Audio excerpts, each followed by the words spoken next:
Party और romantic dance. वो यक्षित के होठों पर बाइट कर देती है, जिससे दर्द के कारण वह उससे अलग होता है। वन्या यक्षित को इशारे से वेद को देखने के लिए कहती है। तब जाकर यक्षित को अपनी गलती का एहसास होता है। वह वन्या की तरफ देखकर धीरे से सॉरी कहता है और उसे अपने सीने से लगाकर आहिस्ते से वन्या के ब्लाउज की हुक को बंद कर देता है। अब आगे दोनों अपने क्यूट से बेबी को निहारने लगते हैं। थोड़ी देर बाद वेद भी उठ जाता है। वह अपने छोटे छोटे हाथों से अपनी आंखों को मलते हुए आंखें खोलता है तो अपने मॉम और डैडी को अपनी तरफ देखता देख उसके गुलाबी चेहरे पर एक प्यारी सी मुस्कान आ जाती है। वह अपनी दोनों बाहें ऊपर कर देता है, जिससे यक्षित उसे अपनी गोद में उठाकर दोनों के बीच कर लेता है। वेद स्माइल करते हुए अपनी अलसाई हुई प्यारी आवाज में बोला, डैडी मम्मा, आप दोनों मुझे किसी दो ना। दोनों स्माइल करते हैं, जिससे वेद के फेस पर स्माइल आ जाती है। वे एक साथ वेद के दोनों गालों पर किस करने वाले होते हैं। तभी वेद खिलखिलाता हुआ उठकर कमरे से बाहर चला जाता है, जिससे उसके मम्मा और डैडी के होंठ आपस में मिल जाते हैं। पर वन्या चौंकते हुए जल्दी ही यक्षित से दूर हो जाती है। पर यक्षित वन्या की तरफ देखते हुए शरारती स्माइल करने लगता है। ये देख वन्या उसके इरादों को भांपते हुए बोली, यक्षित नहीं। यक्षित उसके होठों की तरफ आस भरी निगाहों से देखते हुए बोला, जान प्लीज न। उद्धरण चिन्ह। ये कहते हुए वह उसके होठों की तरफ बढ़ने लगता है, पर वन्या दोनों के होठों के बीच अपना हाथ रख देती है और यक्षित की तरफ घूरते हुए बोली, यक्षित मैंने कहा ना नहीं। उद्धरण चिन्ह। यक्षित बच्चों जैसी शक्ल बनाकर उसे देखता है और मुंह लटका कर बोला, वाइफी तुम ये ठीक नहीं कर रही हो। वन्या उसकी तरफ घूरते हुए बोली, मुझे अच्छे से पता है मैं क्या कर रही हूँ। अब जाए और जाकर फ्रेश हो जाए। यूं बच्चों की तरह जिद मत कीजिए, समझे आप। उद्धरण चिन्ह। ये बोलते हुए वन्या यक्षित को पकड़कर वॉशरूम की तरफ धकेल देती है। उसके वॉशरूम का डोर नॉक करते ही वन्या के फेस पर एक प्यारी सी स्माइल आ जाती है। वह डोर की तरफ देखते हुए बोली, कभी कभी समझ नहीं आता कि आप वेद के डैड हैं या वेद आपका। ये कहते हुए वह हंसने लगती है और नीचे सीढ़ियों से उतरकर किचन की तरफ चली जाती है। वह डिनर रेडी करती है और युवान के कमरे की तरफ चली जाती है। यक्षित फ्रेश होकर अपने बेडरूम के सोफे पर आराम से बैठ जाता है। तभी उसके फोन पर अनय का कॉल आता है। वह कॉल पिक करता है। हेलो यारों, कैसे हो तुम सब। उद्धरण चिन्ह। यारों, इट मीन्स विवेक भी कॉल पर है। यक्षित ने कंफर्म करने के लिए पूछा। यस कैप्टन, मैं भी यहाँ पर मौजूद हूँ। दूसरी तरफ से विवेक का जवाब आया। बताओ कैसे कॉल किया। उद्धरण चिन्ह। वो तो इस अनय ने कॉल किया है। मैं तो तब से पूछ रहा हूँ कि आखिर बात क्या है, पर यह है कि बताने में इस तरह शर्मा रहा है जैसे कि कोई नई नवेली दुल्हन हो। उद्धरण चिन्ह। अनय अब बता भी आखिर बताना क्या चाहता है। उद्धरण चिन्ह। पर अनय तो किसी और ही दुनिया में खोया हुआ था। यक्षित उसे वापस लौटाते हुए बोला, ओ रोमियो, कहीं तू किसी लड़की के ख्यालों में तो नहीं है न मेरे भाई। उद्धरण चिन्ह। विवेक भी उसका सपोर्ट करते हुए बोला, एग्जैक्टली, मुझे भी यही लगता है। जब से ये क्या नाम है उसका, अरे वो वन्या भाभी की दोस्त, क्या नाम है उसका। उद्धरण चिन्ह। यक्षित। दृष्टि। उद्धरण चिन्ह। विवेक, हाँ, जब से वो मिस दृष्टि से मिला है ना, इसके दिल की घंटियां बजने लगी है। चलो अच्छा ही है, अब यक्षित के बाद तू भी घोड़ी चढ़ लेगा भाई। उद्धरण चिन्ह। तभी अनय बीच में बोल पड़ा, वो ज्योतिष आचार्यों, अपनी कुंडली मिलान को थोड़ा साइड रखो। अगर बंदा कुछ नहीं बोल रहा इसका मतलब क्या तुम दोनों कुछ भी बोलोगे। उद्धरण चिन्ह। विवेक, वो तो वक्त ही बताएगा। उद्धरण चिन्ह। यक्षित अनय की टांग खींचते हुए बोला, अच्छा तो अब तुम हमसे बातें भी छिपाएगा। अब तो तू ये भी मानने से रहा कि दृष्टि ही एक ऐसी लड़की है जिससे तू सामने से जा भिड़ा। क्यों। उद्धरण चिन्ह। अनय यक्षित की बातों को नकारते हुए बोला, ऐसा कुछ भी नहीं है समझा तू। और मैं उस बंदरिया से क्यों भिड़ूं, वो है ही इतनी इरिटेटिंग कि तुझे बातों में उकसा ही लेगी। मैं तो बस उसके अकल ठिकाने में लाना चाहता था। उद्धरण चिन्ह। विवेक उसकी टांग खींचते हुए बोला, बेटा, प्यार की शुरुआत भी बिल्कुल ऐसी ही होती है। क्यों भाई यक्षित। उद्धरण चिन्ह। अनय विवेक की तरफ तोप घुमाते हुए बोला, अच्छा तुझे तो बड़ा एक्सपीरियंस है ना। वैसे मुझे भी कुछ सुनने को मिला है, तो बता तेरी रीता कैसी है। उद्धरण चिन्ह। विवेक अपनी आईब्रो उचकाते हुए बोला, कौन रीता ब्रो। विवेक को सच में नहीं पता था कि ये रीता कौन है। अनय, अच्छा बेटा मुझसे चालाकी करेगा, तू रीता को नहीं जानता, वही जो तेरे आईएफएस में न्यू ज्वाइनिंग है। विवेक अनय पर बिगड़ते हुए बोला, अच्छा, मुझे तो इस रीता के बारे में आज ही पता लगा, पर मानना पड़ेगा तुझे, मुझसे ज्यादा मेरे आईएफएस की खबर तो तुझे है। उद्धरण चिन्ह। अने मुझे तो ध्यान रखना ही पड़ेगा न, क्योंकि तू खुद से तो अपने लिए लड़की नहीं ढूंढ सकता, तो तेरा दोस्त होने के नाते मुझे ही कुछ करना पड़ेगा। उद्धरण चिन्ह।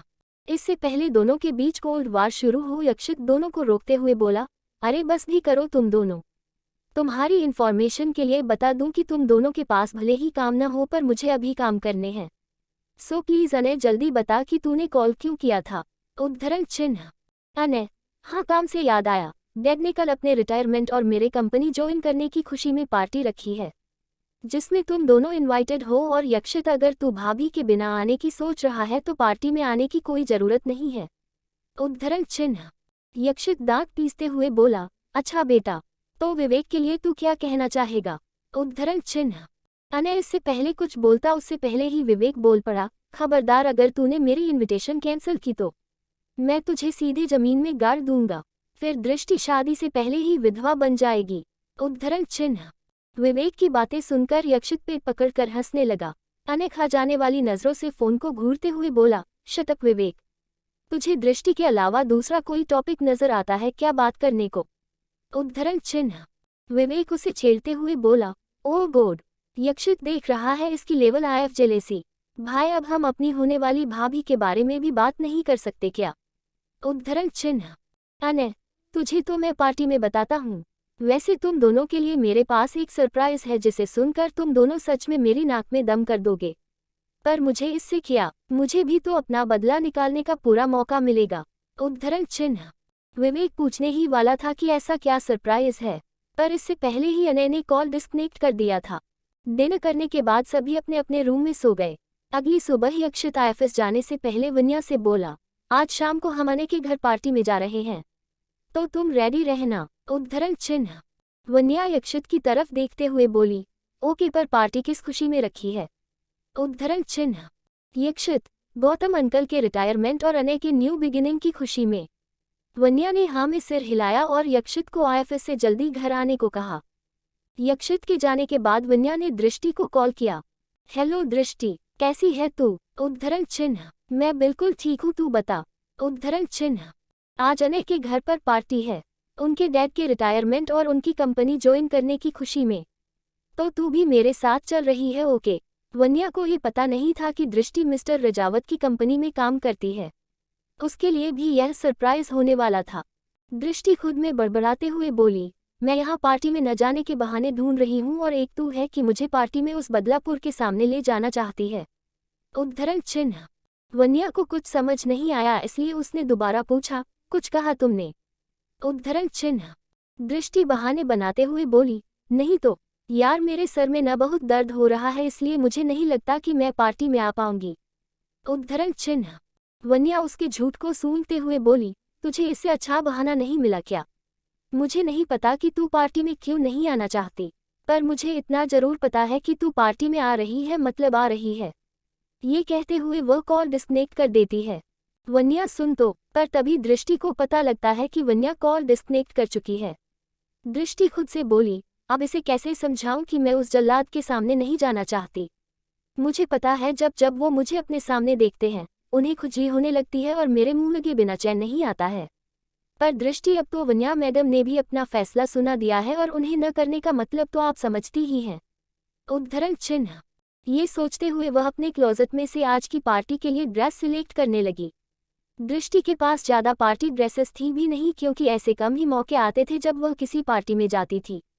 वह अपनी 2-4 ड्रेसेस को ही ड्रेसिंग मिरर के सामने अपने आप पर लगाकर देख रही थी, पर उसे बिल्कुल भी समझ नहीं आ रहा था कि वह किसे सिलेक्ट करे।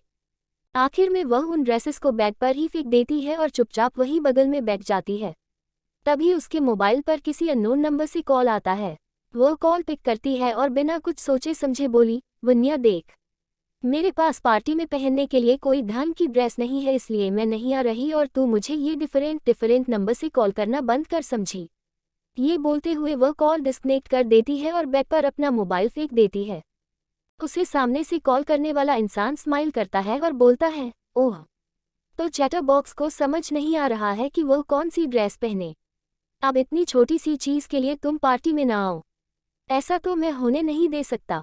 ये बोलते हुए अनय अपनी कार में बैठकर बाहर चला गया।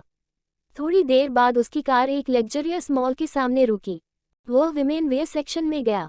वहाँ एक रेड कलर की ड्रेस स्टैच्यू में लगी हुई थी, जो दिखने में ही एकदम महंगी और ब्रांडेड लग रही थी। उसने पहले तो दृष्टि को उस ड्रेस में इमेजिन किया और फिर उसे ले लिया। दूसरी तरफ वन्या शाम के 5 बजे से यक्षित का वेट कर रही थी, पर वह किसी इम्पोर्टेंट मीटिंग में फंस गया था, इसलिए उसे आने में देर हो रही थी। धीरे धीरे हर बढ़ते वक्त के साथ वन्या का गुस्सा बढ़ने लगा। उसने यक्षित को कॉल करने का भी ट्राई किया, पर फोन साइलेंट में होने की वजह से वह कॉल पिक नहीं कर पाया। दृष्टि जब अपने अपार्टमेंट में बैठी हुई थी तब एक पार्सल उसे अपने डोर पर मिला। पार्सल वाले ने उसे पार्सल दे दिया और बिना कुछ कहे चला गया। दृष्टि के हाथों में एक ब्यूटीफुल सा बॉक्स था। उसने उसे खोला तो पाया कि उसके अंदर एक बेहद ही खूबसूरत रेड ड्रेस है। उसके अंदर एक नोट भी था जिसमें लिखा था, मैं नहीं चाहता कि तुम ड्रेस की वजह से ये पार्टी कैंसिल कर दो। So this is for you. इसे पहनो और पार्टी में आओ। मैं कौन हूँ ये तुम्हें पार्टी में पता चल जाएगा। उद्धरण चिन्ह। ये मैसेज देखकर दृष्टि सोच में पड़ गई कि आखिर कौन हो सकता है। फिर उसके फेस पर स्माइल आ गई, क्योंकि ड्रेस बहुत प्यारी थी। दृष्टि को लगा कि शायद ये समर ही होगा। उसने ज्यादा नहीं सोचा और ड्रेस पहनकर तैयार होने लगी। दूसरी तरफ यक्षित जब ऑफिस से वापस आया और अपने कमरे में गया तो उसने देखा कि वन्या मुंह फुलाकर बेड पर बैठी हुई है। यक्षित अपना लैपटॉप बैग साइड में रखते हुए जैसे ही वन्या के पास गया, वन्या उससे दूर जाने लगी, पर इससे पहले ही यक्षित ने उसे अपनी तरफ खींचकर अपनी गोद में बिठा लिया। वन्या गुस्से से अपना मुंह दूसरे तरफ फेर लेती है। ये देखकर यक्षित बोला, अब बताओगी भी कि हुआ क्या है। उद्धरण चिन्ह। पहले तो वन्या उसे इग्नोर करती है, फिर यक्षित की तरफ घूर कर देखते हुए बोली, आप बोल रहे हैं कि हुआ क्या है। पहले टाइम देखिए। यक्षित ने टाइम देखा तब उसे रियलाइज हुआ कि वन्या उससे क्यों नाराज है। वन्या उसके गोद से उठते हुए बोली, याद आ गया या अभी भी बताने की जरूरत है। उद्धरण चिन्ह।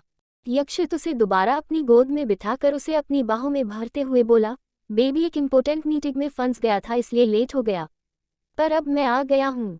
उद्धरण चिन्ह। वन्या यक्षित की तरफ घूरते हुए बोली, मुझे समझ नहीं आ रहा कि मैं कौन सी ड्रेस पहनूं, इसलिए आप रेडी होकर अकेले चले जाओ। उद्धरण चिन्ह। यक्षित उसे दोबारा अपनी बाहों में भरते हुए बोला, बस इतनी सी बात, मैं तुम्हारी प्रॉब्लम अभी सॉल्व कर देता हूँ। ये कहते हुए यक्षित क्लोजेट रूम से एक ब्लैक ड्रेस जिसमें डायमंड वर्क किया हुआ था निकालकर वन्या को दे देता है। दोनों रेडी होने लगते हैं। थोड़ी देर बाद वन्या रेडी होकर बाहर आती है। बालों का उसने खूबसूरत बन बनाया हुआ था।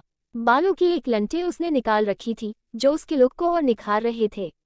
कानों में डायमंड ईयरिंग्स और गले में डायमंड नेकलेस, हाथों में एक डायमंड ब्रेसलेट और एक उंगली में रिंग पहनी हुई थी।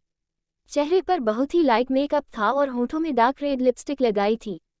ये ड्रेस वन्या के फिगर को और भी अट्रैक्टिव बना रहा था। यक्षित तो उसे देखकर पलकें झपकाना ही भूल गया था। वन्या ने एक नज़र यक्षित को देखा, फिर अपने रूम से बाहर जाने लगी। यक्षित अपने ख्यालों से बाहर आते हुए वह भी जल्दी से बाहर जाने लगा। आज एक बार फिर युवान, आस्तिक, भाविक, एकांत और ध्रुव सभी अपनी आंखें फाड़े वन्या को सीढ़ियों से नीचे उतरते हुए देखने लगे। यक्षित जानबूझकर आज वन्या की एक बांह को पकड़े हुए था और सबको अपनी तीखी नजरों से घूर रहा था।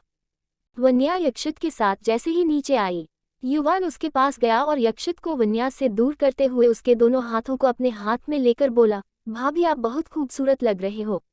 उद्धरण चिन्ह। अने सरप्राइज। वन्या यक्षित के साथ जैसे ही नीचे आई, युवान उसके पास गया और यक्षित को वन्या से दूर करते हुए उसके दोनों हाथों को अपने हाथ में लेकर बोला, भाभी आप बहुत खूबसूरत लग रहे हो। उद्धरण चिन्ह। अब आगे यक्षित घूर कर युवान को देखने लगता है। इतने में ही बाकी बॉयज भी आ जाते हैं वन्या को कॉम्प्लीमेंट करने के लिए। यक्षित उन सबको घूरता रह जाता है, फिर एक झटके में वन्या को अपने करीब करके कार की तरफ जाने लगता है। थोड़ी ही देर में वे रजावत मेंशन पहुंच जाते हैं। विवेक भी थोड़ी देर में हाजिर हो जाता है। तीनों बेस्ट फ्रेंड्स एक बार फिर रीयूनाइट होते हैं। विवेक की नज़र वन्या पर जाती है जो कि युवान के साथ बातें करने में बिजी थी। वो यक्षित की तरफ देखते हुए बोला, भाभी बहुत ही खूबसूरत लग रही हैं। क्यों अनय? उद्धरण चिन्ह। पर अनय की निगाहें तो कहीं और ही थीं। वो एकटक दृष्टि को ही देख रहा था जो अभी रजावत मेंशन में एंटर हुई थी। वो इतनी खूबसूरत लग रही थी कि अनय की निगाहें उस पर ठहर सी गई थी। अनय को जवाब न देता देख विवेक उसकी तरफ देखता है और यक्षित की तरफ देखकर स्माइल पास कर बोला, मैंने तो पहले ही कहा था कि अपने मुंडे को किसी कुड़ी से प्यार हो गया है। उद्धरण चिन्ह। विवेक की बातें सुनकर अनय होश में आया और उसकी तरफ घूर कर देखने लगा। विवेक उसकी खिंचाई करते हुए बोला, लगता है अनय बड़ी देर से किसी का इंतजार कर रहा था। अनय को भी पता नहीं था, लेकिन वह दृष्टि का वेट कर रहा था। वह देखना चाहता था कि वह उसके दिए ड्रेस में कैसी लग रही होगी। दृष्टि ने वन्या और युवान को देखा तो वह दोनों के पास आ गई। इतने में ही यक्षित, अनय और विवेक भी उनकी तरफ जाने लगे। वन्या दृष्टि की तरफ देखते हुए बोली, मैं तुझसे बिल्कुल भी बात नहीं करने वाली। क्यों इतना नाटक कर रही थी पार्टी में न आने के लिए? वन्या ने यह एकदम से कह दिया।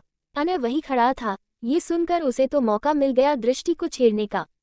दृष्टि वन्या की तरफ घूर कर देखने लगी और मन ही मन बोली, पागल लड़की, कम से कम देख तो लेती कि किसके सामने बोल रही है। उद्धरण चिन्ह। अनय वन्या की तरफ देखते हुए बोला, भाभी क्या कहा आपने? दृष्टि पार्टी में न आने के लिए नाटक कर रही थी। उद्धरण चिन्ह। वन्या उसकी शिकायतें लगाते हुए बोली, और नहीं तो क्या, आपको पता है वैसे तो ये मेरे साथ ज्यादा न नुकुर तो नहीं करती, पर पता नहीं आज पार्टी में न जाने के लिए बहुत बहाने बना रही थी ये। दृष्टि मन ही मन वन्या को भर भर कर गालियां दे रही थी। वह इशारे से उसे समझाने लगी, पागल लड़की, तू थोड़ी देर के लिए अपने जबान में लगाम नहीं लगा सकती। उद्धरण चिन्ह। अनय दृष्टि की तरफ देखते हुए बोला, आई सी, और दृष्टि उससे नजरें चुराने लगी। तभी विवेक का ध्यान दृष्टि की ड्रेस पर गया। वह अनय को टीस करते हुए बोला, अनय, दृष्टि की ड्रेस बिल्कुल तेरी खरीदी उस रेड ड्रेस की तरह है न? उद्धरण चिन्ह। अनय विवेक को घूरते हुए मन ही मन बोला, इसे कैसे पता चला कि मैंने दृष्टि के लिए ड्रेस खरीदी है? उद्धरण चिन्ह। दृष्टि भी चौंक गई। अब उसे समझ आया कि अननोन नंबर से कॉल करने वाला वह इंसान और कोई नहीं अनय ही था, जिसे उसने विन्यास समझकर डांट दिया था। उसे अपने कहे वर्ड याद आने लगे। उसने अनय को विन्यास समझकर ये कहा था कि उसके पास पार्टी में पहनने के लिए कोई ड्रेस नहीं है, इसलिए वह नहीं आ रही। वे सब बातें कर ही रहे थे कि तभी गौतम जी वहां आ जाते हैं। वन्या आज पहली बार गौतम जी से मिलने वाली थी। यक्षित वन्या को गौतम अंकल से इंट्रोड्यूस कराता है। वन्या, ये गौतम अंकल हैं। अनय के डैड, अंकल ये मेरी वाइफ वन्या है। वन्या गौतम जी की ब्लेसिंग्स लेती है। फिर सब पार्टी एंजॉय करने लगते हैं। वन्या दृष्टि को परेशान देखकर पूछ बैठी, क्या हुआ? तेरे चेहरे पर 12 क्यों बजे हैं? उद्धरण चिन्ह। दृष्टि एक नज़र घूरकर वन्या को देखती है और बोलती है, तेरी वजह से। उद्धरण चिन्ह। वन्या सवालिया नजरों से दृष्टि को देखने लगती है। उसे समझ नहीं आ रहा था कि उसने ऐसा क्या कर दिया। ये देखकर दृष्टि बोली, क्या जरूरत थी अनय के सामने गला फाड़ने की? उद्धरण चिन्ह। मैं तो बस सच बता रही थी। इसमें ऐसा क्या हो गया और तू मुझे कुछ बताने वाली थी, चल बता अब। उद्धरण चिन्ह। मैं यही बताना चाहती थी कि गौतम अंकल ही मेरे बॉस थे, जिनका कल रिटायरमेंट हो गया। इतना कहकर दृष्टि रुक गई तो वन्या कुछ सोचते हुए दृष्टि की तरफ देखकर बोली, ओह, तो इसका मतलब ये हुआ कि अनय तेरा नया बॉस है? उद्धरण चिन्ह। दृष्टि ने मुंह लटकाते हुए हाँ में सिर हिलाया। वन्या बोली, हम तो इसका मतलब ये है कि अब तुझे अपने सारे कर्मकांड याद आ रहे होंगे जो तूने अनय के साथ किए। और जैसा कि अब अनय तेरा बॉस है तो तुझे लग रहा होगा कि अनय तुझसे सारा बदला अपने आईएफएस में निकालेगा और हो सके तो वो तुझे जॉब से निकाल दे, है ना? उद्धरण चिन्ह। दृष्टि वन्या की तरफ देखते हुए बोली, एग्जैक्टली मैं यही सोच रही हूँ। उद्धरण चिन्ह। तू कुछ ज्यादा ही सोच रही है। अनय बहुत अच्छे इंसान हैं। वो अपना बदला इस तरह तो नहीं निकालेंगे। वैसे भी जब तू पार्टी हॉल में एंटर हुई तो अनय की निगाहें तुझ पर ही थे। मैं 3 बेस्टिस को देख रही थी। विवेक अनय को होश में लाने की कोशिश कर रहा था, पर अनय था कि तुझ पर से नजरें ही नहीं हटा पा रहा था। उद्धरण चिन्ह। दृष्टि वन्या की तरफ देखते हुए बोली, कुछ भी। उद्धरण चिन्ह। वन्या, अगर तुझे भरोसा ना हो तो तू अनय से कन्फर्म कर सकती है। ये कहते हुए वन्या हंसने लगी। दृष्टि एक नज़र घूरकर वन्या की तरफ देखते हुए बोली, कोई जरूरत नहीं है। उद्धरण चिन्ह। दोनों अपनी सॉफ्ट ड्रिंक एंजॉय करने लगे। दूसरी तरफ अनय, विवेक और यक्षित वाइन पी रहे थे और एक दूसरे से बातें करने में बिजी थे। युवान और बाकी बॉयज भी ड्रिंक करने में लगे हुए थे, लेकिन वे दूसरी तरफ थे। यक्षित और बाकी दोनों एक तरफ थे। दृष्टि और वन्या भी एक तरफ थीं। यक्षित वाइन पीते हुए बोला, तू कुछ सरप्राइज देने वाला था। उद्धरण चिन्ह। अनय भी वाइन पीते हुए बोला, मैं तुम लोगों को ये बताने वाला था कि वन्या भाभी की बेस्टी यानी वो चैटर बॉक्स दृष्टि मेरे आईएफएस में काम करती है। उद्धरण चिन्ह। ये सुनते ही यक्षित और विवेक दोनों स्माइल करने लगे। वेद की किडनैपिंग और यक्षित का गुस्सा। अनय भी वाइन पीते हुए बोला, मैं तुम लोगों को ये बताने वाला था कि वन्या भाभी की बेस्टी यानी वो चैटर बॉक्स दृष्टि मेरे आईएफएस में काम करती है। ये सुनते ही यक्षित और विवेक दोनों स्माइल करने लगे। अब आगे। विवेक स्माइल करते हुए बोला, क्या बात है, तुम दोनों कल तो बिल्कुल अनजान थे। एक्सीडेंटली कॉफी शॉप में मिले, फिर बाद में पता चला कि दोनों एक ही आईएफएस में काम करोगे। यक्षित, आई एम श्योर कल को हमें पता चलेगा कि दृष्टि हमारी भाभी है। यक्षित ने भी विवेक की बातों का पूरा सपोर्ट किया। ये देखकर अनय दोनों को खा जाने वाली नजरों से घूरने लगा। वो दोनों की तरफ देखते हुए बोला, व्हाटएवर, मुझे तो बस इतना पता है कि वो चैटर बॉक्स मेरे आईएफएस में काम करेगी और वहां मैं उसका बॉस हूँ। इसका मतलब है कि उसने जितनी भी बदतमीजियां मेरे साथ की है, मैं उन सब के बदले लूंगा। उद्धरण चिन्ह। यक्षित वाइन की सिप लेते हुए बोला, तो कब से बच्चों की तरह हरकतें करने लगा भाई। उद्धरण चिन्ह। इससे पहले कि अनय कुछ बोल पाता विवेक पहले ही बोल पड़ा, प्यार का चक्कर है बाबू भैया। प्यार का चक्कर। अनय घूरकर विवेक की तरफ देखने लगा। यक्षित वन्या और दृष्टि की तरफ देखते हुए बोला, उसे ज्यादा परेशान मत करना, समझा तू। देख पहले से ही डरी हुई है। उद्धरण चिन्ह। अनय, यक्षित सीरियसली, तू उस बंदरिया के बारे में सोच रहा है? क्या मैं तेरा दोस्त नहीं? उद्धरण चिन्ह। यक्षित, दोस्त है इसलिए तो कह रहा हूँ कि ज्यादा परेशान मत करियो उसे, वरना कहीं तेरे टॉर्चर से तंग आकर आईएफएस छोड़कर चली गई तो क्या करेगा। उद्धरण चिन्ह। यक्षित की बातें सुनकर अनय सोच में पड़ गया, क्योंकि उसकी बातों में दम था। दूसरी तरफ वन्या दृष्टि को समझाने में लगी थी, देख तुझे ज्यादा सोचने की जरूरत नहीं है, ठीक है। तूने बताया भी तो कि अनय के डैड मिस्टर रजावत की तो फेवरेट एम्प्लॉय है। अगर अनय तुझे ज्यादा परेशान करने की कोशिश करे तो तू उनसे उसकी शिकायत कर देना। आई एम श्योर अनय का ऐसा कोई इरादा नहीं होगा। आई नो वो एक अच्छे इंसान है। उद्धरण चिन्ह। दृष्टि घूरकर वन्या को देखती है जैसे कह रही हो, अच्छा, बहुत भरोसा है तुझे अपने देवर पर। दोनों बातें कर ही रहे होते हैं कि तभी दृष्टि का ध्यान रेड वाइन की तरफ जाती है। पिछली बार उसने इसे टेस्ट किया था और उसे बहुत पसंद भी आया था, इसलिए वह ड्रिंक की ग्लास की तरफ अपना हाथ बढ़ाने लगी। इससे पहले कि वह इसे अपने हाथों में ले पाती, यक्षित की नज़र पहले ही उस पर पड़ गई। वह तुरंत वन्या के पास आने लगा और हाथ पकड़कर उसे ड्रिंक लेने से रोक लिया और वेटर को वहां से जाने के लिए बोल दिया। ये देखकर वन्या का मुंह बन गया। यक्षित उसके मासूम चेहरे की तरफ देखते हुए बोला, क्या कर रही थी अभी? उद्धरण चिन्ह। वन्या एक नज़र घूरकर यक्षित को देखते हुए बोली, पूरी पार्टी में आपकी निगाहें तो मुझ पर ही थी, फिर भी पूछ रहे हैं क्या कर रही थी मैं? उद्धरण चिन्ह।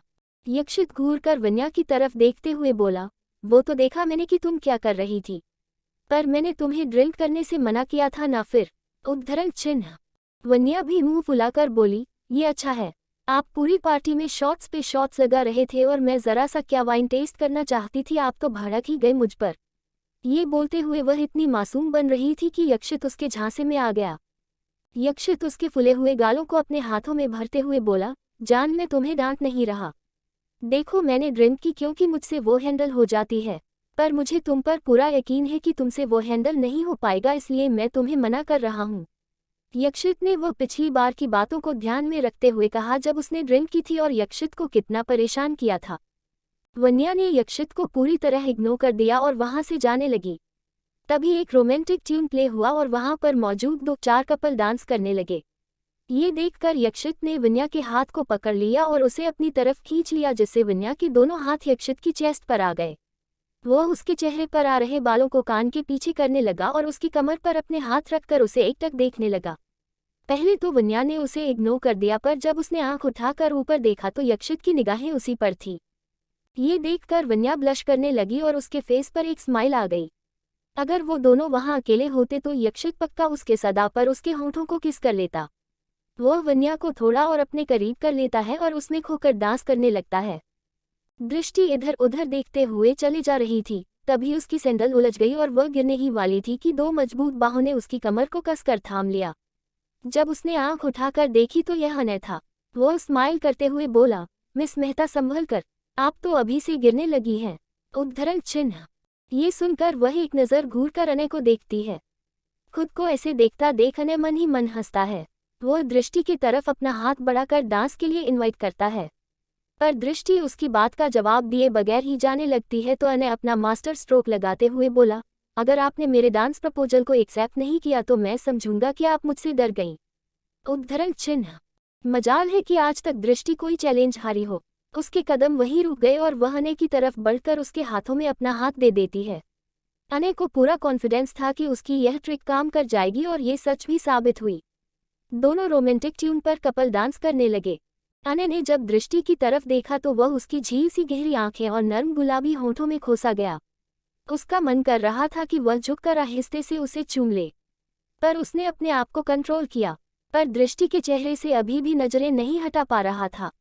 दृष्टि ने जब अनय को अपनी तरफ देखते देखा तो मन ही मन बोली, देखो तो कैसे बेशरमों की तरह मुझे ताड़ रहे हैं। ये कहते हुए वह अपनी पलकें झुका लेती है। अनय उसके चेहरे पर आ रहे बालों को कान के पीछे करते हुए बोला, बहुत खूबसूरत लग रही हैं आप इस ड्रेस में। दृष्टि दूसरी तरफ देखते हुए बोली, थैंक यू। उद्धरण चिन्ह। ये सुनकर अनय उसे टीस करते हुए बोला, ड्रेस के लिए या कॉम्प्लीमेंट के लिए।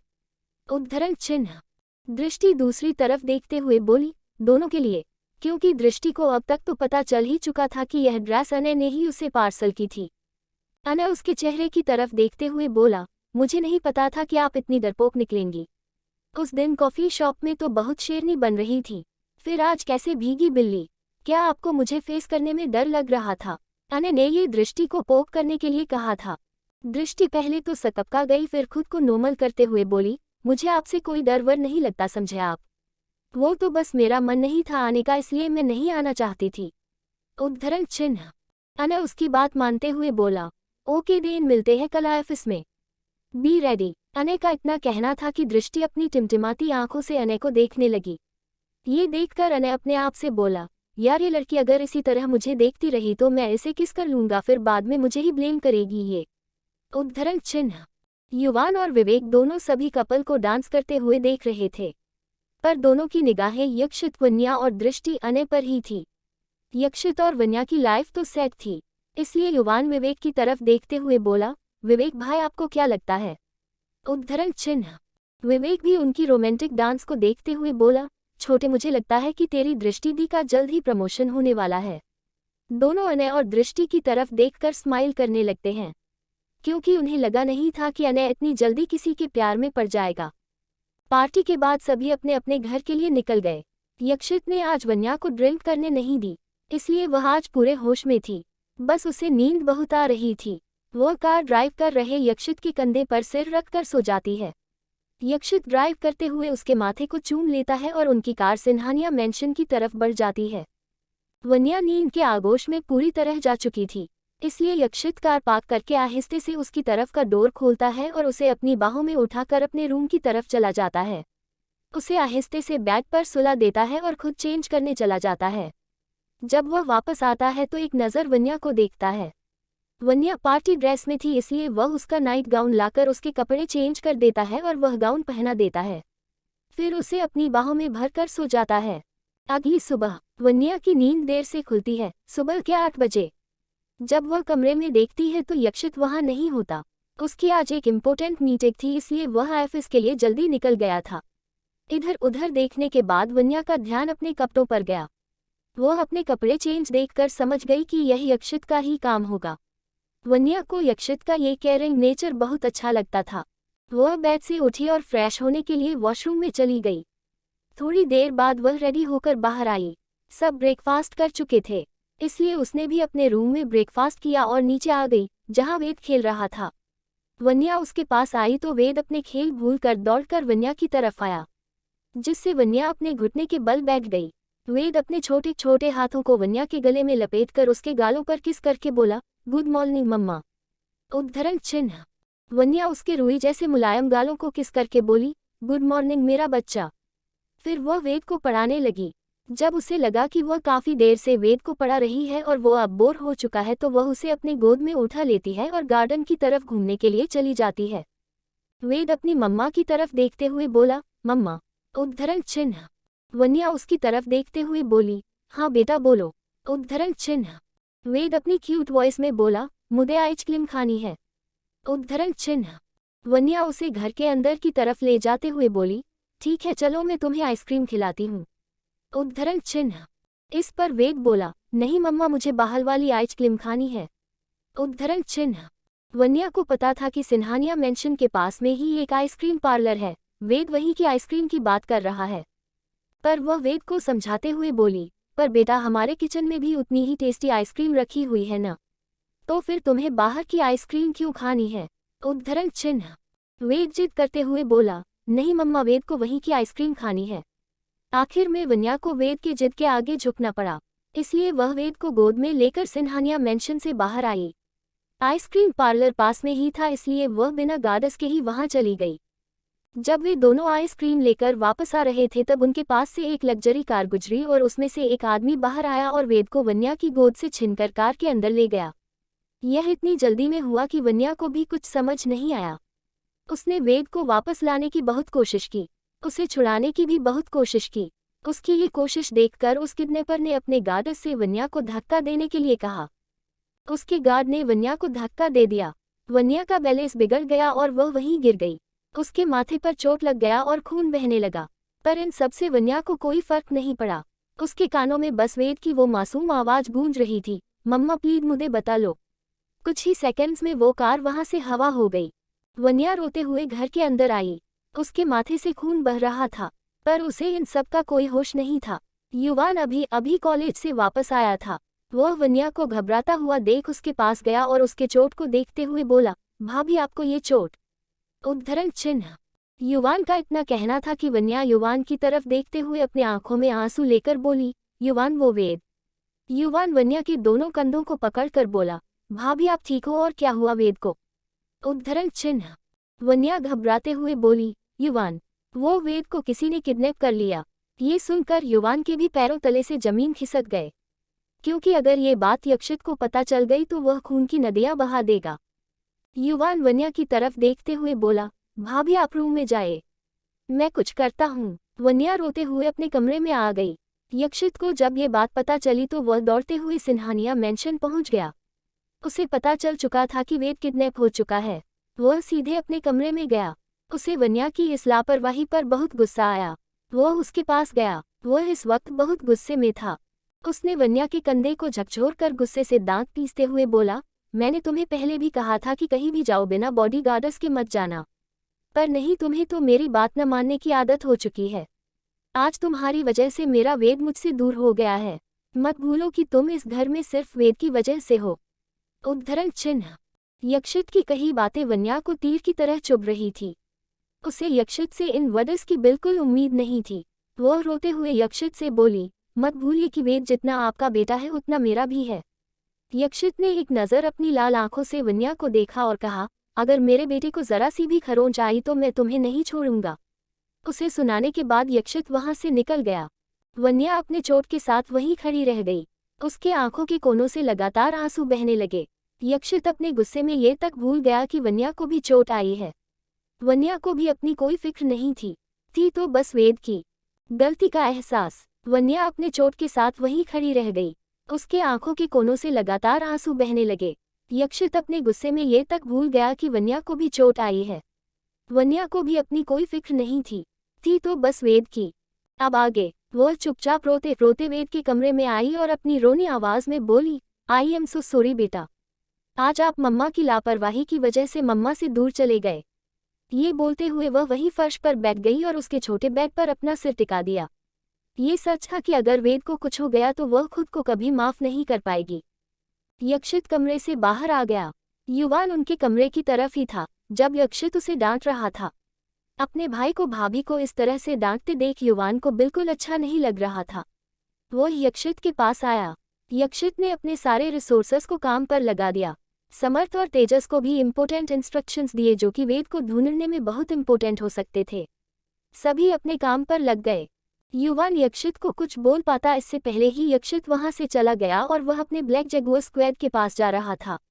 उसे पूरा यकीन था कि वह आज के आज वेद को ढूंढ ही निकालेगा, चाहे उस किडनैपर ने उसे कहीं भी छिपा कर क्यों न रखा हो। उसे वेद की बहुत फिक्र हो रही थी क्योंकि था तो वह एक छोटा बच्चा ही।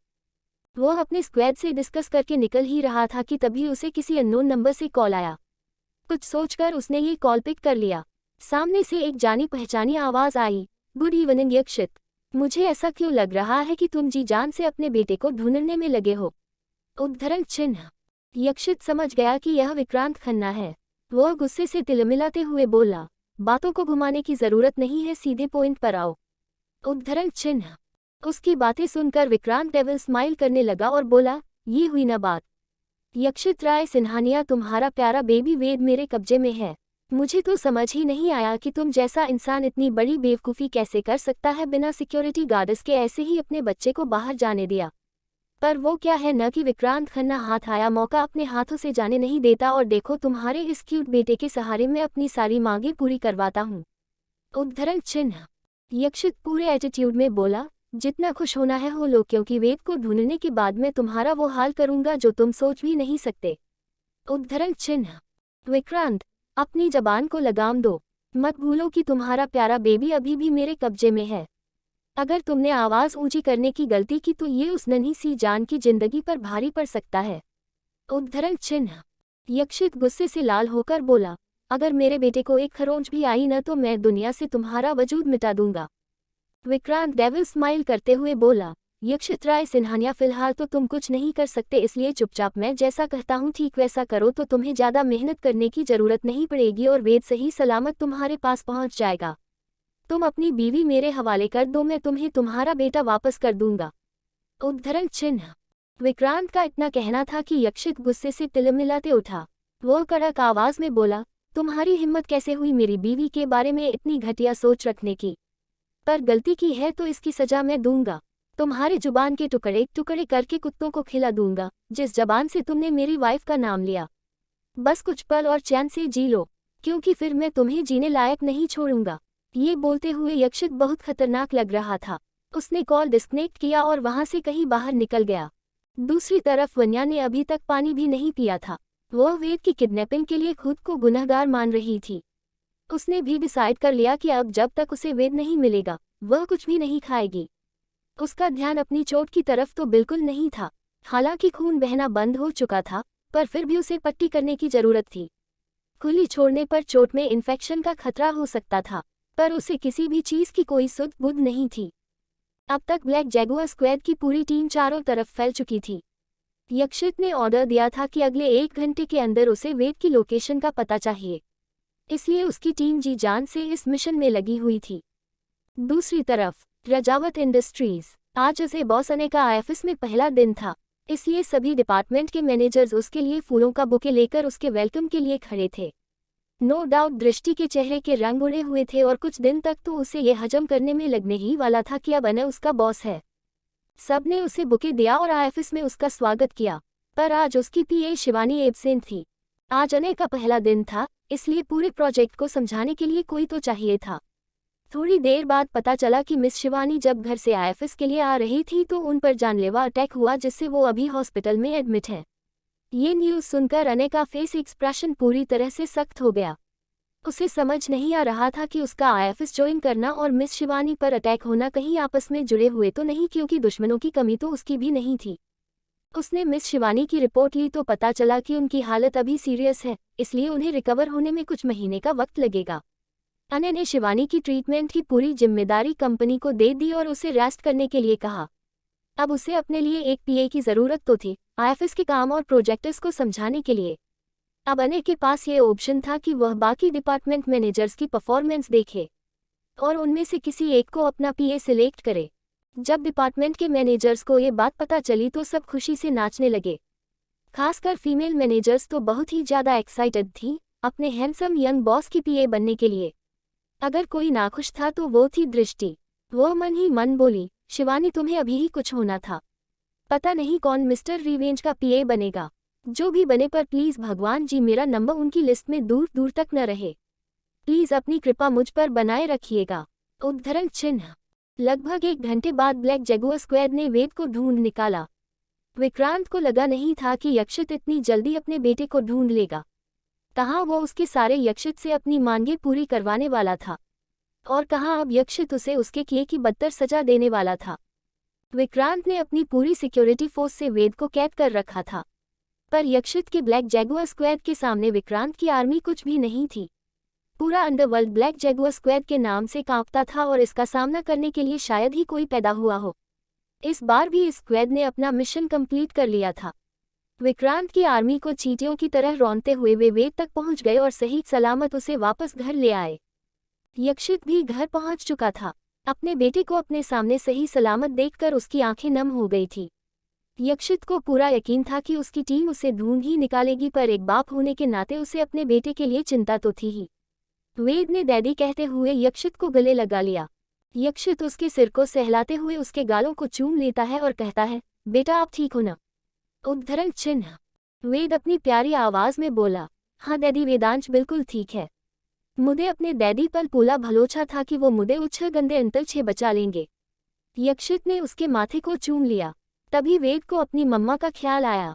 वो सबकी तरफ देखते हुए बोला, डैडी मम्मा कहाँ हैं? अब जाकर यक्षित को वन्या की याद आई।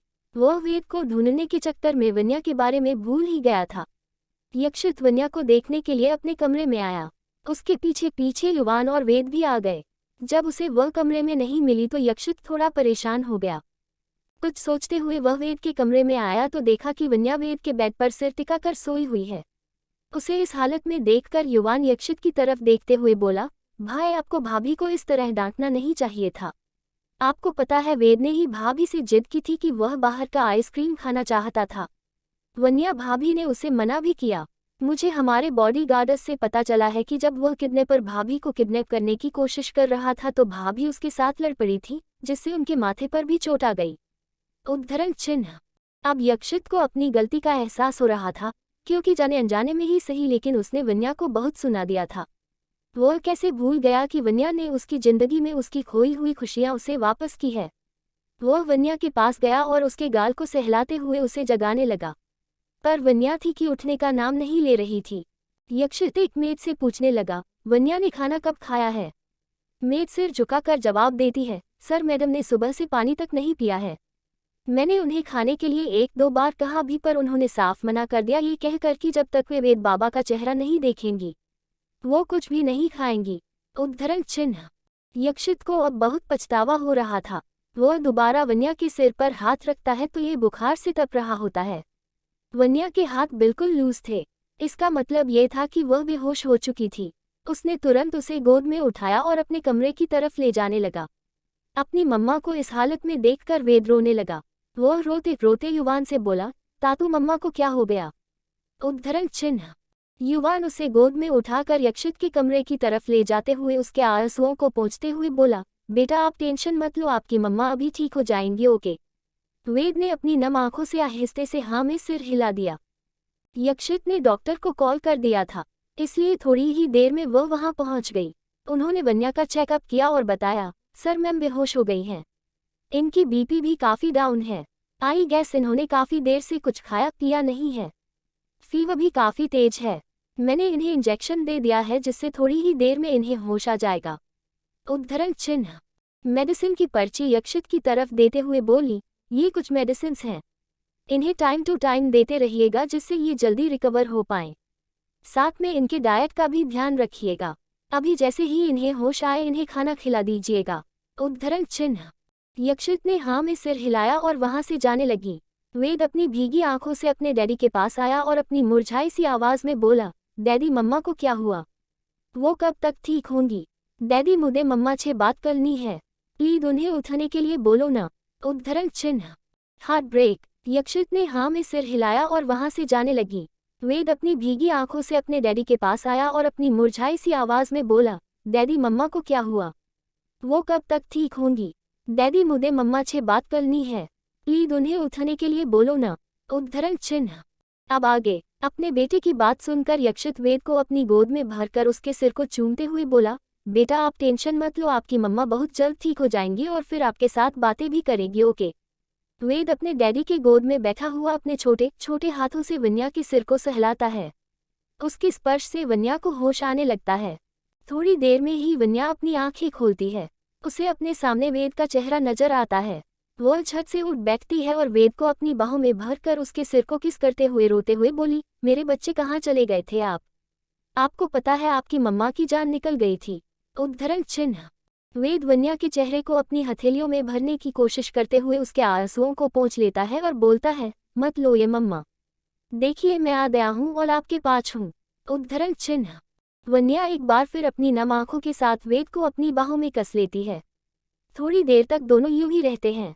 फिर यक्षित वेद के सिर को सहलाते हुए बोला, बेबी अभी आप चाचू के साथ अपने कमरे में जाओ। ओके, मम्मा बीमार है तो उन्हें रेस्ट करने दो। उद्धरण चिन्ह। वेद ने हाँ में सिर हिलाया और अपने युवान चाचू के साथ अपने कमरे की तरफ चला गया। उसके जाते ही यक्षित ने मेड की लाया खाने की प्लेट वन्या के पास रखकर उसमें से एक बाइट वन्या की तरफ बढ़ाते हुए बोला, खाना खा लो। उद्धरण चिन्ह। वन्या ने अपनी नम आंखों के साथ एक नज़र यक्षित को देखा, फिर दूसरी तरफ देखते हुए बोली, मुझे भूख नहीं है। उद्धरण चिन्ह। यक्षित अपनी बात पर जोर देते हुए बोला, भूख नहीं है फिर भी चुपचाप खाओ, तुम्हें अभी मेडिसिन्स लेने हैं। उद्धरण चिन्ह। वन्या उसकी तरफ देखे बिना ही बोली, आपको मेरी फिक्र करने की कोई जरूरत नहीं है। मैं मर भी गई तो क्या होगा, कोई और आ जाएगा वेद की मम्मा बनने के लिए। वन्या की इस बात पर यक्षित का पारा चढ़ गया, पर वन्या ने कुछ गलत भी तो नहीं कहा था। सुबह यक्षित ने ही वन्या से अनजाने में ही पर कहा तो था कि वह इस घर में सिर्फ वेद की वजह से है। वन्या तो सिर्फ वही कह रही थी। यक्षित ने अपने गुस्से को काबू में कर लिया क्योंकि अभी वन्या की तबीयत ठीक नहीं थी और वह वन्या पर गुस्सा करना नहीं चाहता था। वन्या ने यक्षित के हाथों से वो प्लेट ले लिया और अपनी नम आंखों के साथ खाना खाने लगी। खाते वक्त वह आंसू भी बहा रही थी। ये देखकर यक्षित को बहुत बुरा लग रहा था। पहली बार वह अपने किए पर इतना पछता रहा था। वह समझ गया कि उसके उन वजह से वन्या बहुत हट हुई है। वन्या की आंखों के एक एक आंसू यक्षित के सीने को चिरने का काम कर रहे थे। उसे महसूस हो रहा था कि वन्या के डैड ने उसे बहुत रुलाया है और उसने भी आज वही कर दिया। ये सोचकर ही उसका दिल बैठा जा रहा था। उसे महसूस हो रहा था कि उसकी वाइफ आज खुद को बहुत अकेला महसूस कर रही होगी, क्योंकि उसने भी तो आज उसे इस घर में अपनी जगह बता दी थी। यक्षित को पता था कि वन्या का जगह उसके दिल में है, पर अनजाने में ही सही उसने वन्या का दिल दुखा दिया था। उसने आज एक बार फिर उसे तोड़ दिया था। वन्या ने जैसे तैसे खुद को संभालते हुए खाना खाया, क्योंकि वह किसी को अपनी वजह से परेशान करना नहीं चाहती थी। खाने के बाद यक्षित ने उसे दवाई दे दी। वन्या ने ज्यादा न नुक्कड़ नहीं करते हुए चुपचाप वो दवाई खा ली और बैग के एक कोने में सिमट कर सो गई। उसकी ये खामोशी यक्षित को बहुत चुभ रही थी। उसकी वजह से आज वन्या का दिल टूट गया था। ये सोचकर ही वह पागल सा हो गया था। उसने एक नज़र सोती हुई वन्या को देखा और वॉशरूम में फ्रेश होने के लिए चला गया। जब वह वापस आया तो वन्या को देखते हुए उसके बगल में बैठ गया। उसने उसके चेहरे को ध्यान से देखा जिसमें आंसुओं की लकीरें बन गई थी। उसने आहिस्ते से वन्या का हाथ अपने हाथों में लिया और उसे चूमते हुए बोला, आई एम सॉरी वाइफी, आज मेरी वजह से तुम्हारी ये हालत है, प्लीज़ मुझे माफ़ कर दो, मुझसे बहुत बड़ी गलती हो गई। उद्धरण चिन्ह। फिर उसका ध्यान उसके माथे पर लगी चोट पर गई। उसने टाइम वेस्ट न करते हुए तुरंत फर्स्ट एड बॉक्स लाया और उसके माथे पर ऑइंटमेंट लगाने लगा। ये लगाते ही उसे तेज जलन हुई और नींद की हालत में ही उसकी हल्की आह निकल गई। उसे थोड़ी देर देखने के बाद वह उसके बगल में लेट गया। वन्या जानबूझकर एकदम किनारे सोई थी ताकि वह यक्षित की पहुंच से दूर रहे। अगली सुबह यक्षित की जब आंखें खुली तो उसने अपने साइड में देखा तो वन्या वहां नहीं थी। वन्या यक्षित के जागने से पहले उठ गई थी और वॉशरूम में फ्रेश होने के बाद वेद के कमरे में चली गई थी। उसने वॉशरूम की तरफ देखा तो वह वहां भी नहीं थी। वह फ्रेश होने के लिए वॉशरूम में चला गया। फिर थोड़ी देर बाद बाहर आकर वह अपने जिम में चला गया। वन्या वेद के बेड के पास बैठकर उसके सिर को सहलाने लगी। वन्या ने आज नेवी ब्लू कलर की एक सिंपल सी साड़ी पहनी हुई थी, जिसमें वह काफी खूबसूरत लग रही थी। वेद को सहलाते सहलाते कब उसे आंख लग गई, वन्या को पता ही नहीं चला। थोड़ी देर तक वह वही वेद के पास ही सो गई। वन्या की नींद तब खुली जब वेद अपने छोटे छोटे हाथों से वन्या के गाल पर थपकी देने लगा। मम्मा उठो। वेद की प्यारी सी आवाज़ जब वन्या के कानों में पड़ी तो उसकी नींद अपने आप टूट गई। वह वेद के प्यारे प्यारे होठों पर किस करते हुए बोली, गुड मॉर्निंग मेरे बच्चे। उद्धरण चिन्ह। वेद स्माइल करते हुए बोला, गुड मॉर्निंग मम्मा। उद्धरण चिन्ह। वन्या वेद को लेकर वॉशरूम में चली गई। थोड़ी देर बाद वह उसे रेडी करके बाहर ले आई। नीचे किचन में जाकर सबके लिए ब्रेकफास्ट बनाने लगी। वेद किचन काउंटर में बैठा हुआ अपनी मम्मा को कुकिंग करते हुए देख रहा था। यक्षित जब रेडी होकर नीचे आया तो उसने किचन में झांक कर देखा, जहां वन्या खाना बना रही थी। वह मन ही मन बोला, मैंने इसे रेस्ट करने के लिए कहा था। पर नहीं, इसे तो मेरी कोई बात नहीं सुननी। उद्धरण चिन्ह। यक्षित ब्रेकफास्ट की टेबल पर बैठ गया। थोड़ी देर में ही सारे आ गए। चैतन्य दादाजी वन्या की तरफ देखते हुए बोले, बेटा अब कैसी है आपकी तबीयत? इससे पहले कि वन्या कोई जवाब दे पाती अनिल जी बीच में ही बोल पड़े, बेटा तबीयत ठीक नहीं थी तो ब्रेकफास्ट बनाने की कोई ज़रूरत नहीं थी। शेफ्स ये काम कर लेते, और तुम ज़्यादा काम मत किया करो। अभी जितना हो सके उतना रेस्ट करो। उद्धरण चिन्ह। वन्या स्माइल करते हुए उन्हें ब्रेकफास्ट सर्व करते हुए बोली, डोंट वरी दादाजी और डैड, मैं बिल्कुल ठीक हूँ। उद्धरण चिन्ह। वन्या ने यक्षित के प्लेट में भी ब्रेकफास्ट सर्व किया, पर उसकी तरफ आंख उठाकर भी नहीं देखा। वन्या का उसे इस तरह से इग्नोर करना बहुत खल रहा था। वह जल्द से जल्द वन्या से माफ़ी मांगना चाहता था। शाम के वक्त वन्या अपने बेडरूम में थी। वह अपने बालकनी से सनसेट के ब्यूटीफुल व्यू को निहार रही थी। यकायक उसकी आंखों में आंसू आ गए। उन्हें पोंछते हुए वह वापस कमरे में आई। अपने कबर्ड में से एक फोटो फ्रेम को निकालकर उसे देखने लगी। यकायक उसके आंखों में आंसू आ गए और उस फ्रेम को छू गए। वन्या अपनी आंखों में आंसू लेकर फोटो को देखते हुए बोली, मम्मा कहाँ चली गई है मुझे यूं अकेला छोड़कर? आपको पता है मैं आज भी आपको उतना ही मिस करती हूँ जितना 22 साल पहले करती थी। प्लीज़ आज आप थोड़ी देर के लिए वापस आ जाओ। मुझे आपकी गोद में सोना है। प्लीज़ मम्मा। उद्धरण चिन्ह। ये बोलते हुए वन्या जोर जोर से रोने लगी। तभी उसके कंधे पर एक गर्म स्पर्श महसूस हुआ। पीछे पलट कर देखा तो ये यक्षित था। वन्या ने एक्सपेक्ट नहीं किया था कि यक्षित इस वक्त घर पर होगा। उसने झट से अपने आंसू पोंछ लिए और उसकी तरफ देखते हुए बोली, आप कब आए? यक्षित उसी समय आ गया था जब वन्या अपनी मॉम के फोटो फ्रेम से बातें कर रही थी। वन्या, आई एम सॉरी, मैंने अनजाने में ही तुम्हें दर्द दे दिया। वन्या अपने फेस पर एक दर्द भरा स्माइल लेकर बोली, इन दर्दों की तो जैसे आदत सी हो गई है अब। ऐसे कई दर्दों के साथ मैंने अपनी अभी तक की लाइफ गुजार ली। मुझे पता है आगे भी मुझे इन्हीं के साथ जीना होगा। ये कहते हुए वन्या वहां से जाने लगी, पर यक्षित ने उसका हाथ पकड़कर उसे रोक लिया और वहीं बेड पर बैठा दिया। वन्या अभी भी यक्षित की तरफ नहीं देख रही थी। यक्षित ने उसे रिक्वेस्ट करते हुए कहा, वन्या प्लीज एक बार मेरी तरफ देखो। उद्धरण चिन्ह। वन्या ने उसकी बातों को पूरी तरह इग्नोर कर दिया। यक्षित ने एक बार फिर उससे रिक्वेस्ट करते हुए कहा, प्लीज वाइफी, मुझे तुम्हारा यूं इग्नोर करना बहुत चुभ रहा है, प्लीज मेरी तरफ देखो। उद्धरण चिन्ह। वन्या ने अपनी मॉम की फोटो फ्रेम को अपने हाथों में कसकर यक्षित की तरफ अपनी आंख उठाकर देखती है।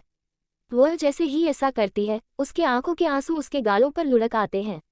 यक्षित उन्हें पहुंचने के लिए जो ही आगे बढ़ता है, वन्या उसे रोकते हुए बोली, रहने दीजिए, अब मेरे आंखों ने इन आंसुओं के साथ जीना सीख लिया है। इतना कहने के साथ उसकी आंखों से आंसू की बूंदें टपक पड़ती है। यक्षित अपनी नम आंखों से वन्या की तरफ देखते हुए बोला, क्या मैं इन्हें देख सकता हूँ? उद्धरण चिन्ह।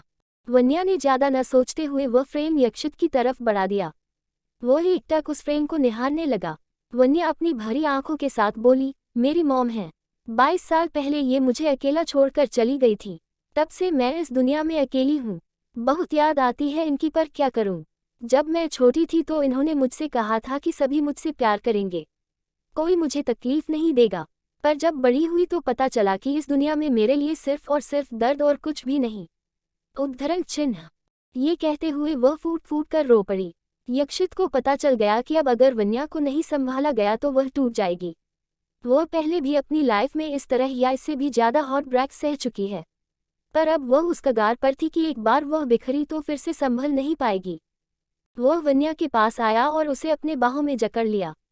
वह उससे छूटने के लिए छटपटाने लगी। वह रोते हुए बोली, छोड़ दीजिए मुझे आपके एहसान की कोई ज़रूरत नहीं है।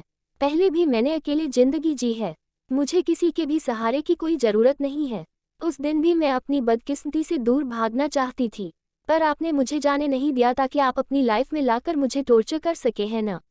ये कहते हुए वह जोर जोर से रोने लगी और लगातार उससे छूटने की कोशिश भी कर रही थी, पर यक्षित उसे छोड़ने के बजाय उस पर अपनी पकड़ मजबूत कर रहा था। आज यक्षित को रियलाइज हो रहा था कि वन्या अपनी पूरी लाइफ में हमेशा से हट होती ही आई है। सबसे पहले माँ को खो देने का गम, फिर अपनी सटेप मॉम का टॉर्चर, उसके बाद तो उसके खुद के डैड ही उसके खिलाफ हो गए थे। वन्या की पूरी जिंदगी स्ट्रगल से भरी हुई थी। वह वन्या के सिर पर किस करते हुए बोला, वाइफी प्लीज शांत हो जाओ। मैं मानता हूँ कि मुझसे बहुत बड़ी गलती हुई है, मुझे वो सब नहीं कहना चाहिए था। पर प्लीज तुम एक बार शांत हो जाओ। उद्धरण चिन्ह। वन्या ने रोते हुए उससे छुटने की बहुत कोशिश की, पर आखिर में वह नाकाम रही और यक्षित की बाहों में खुद को लूज छोड़ दिया।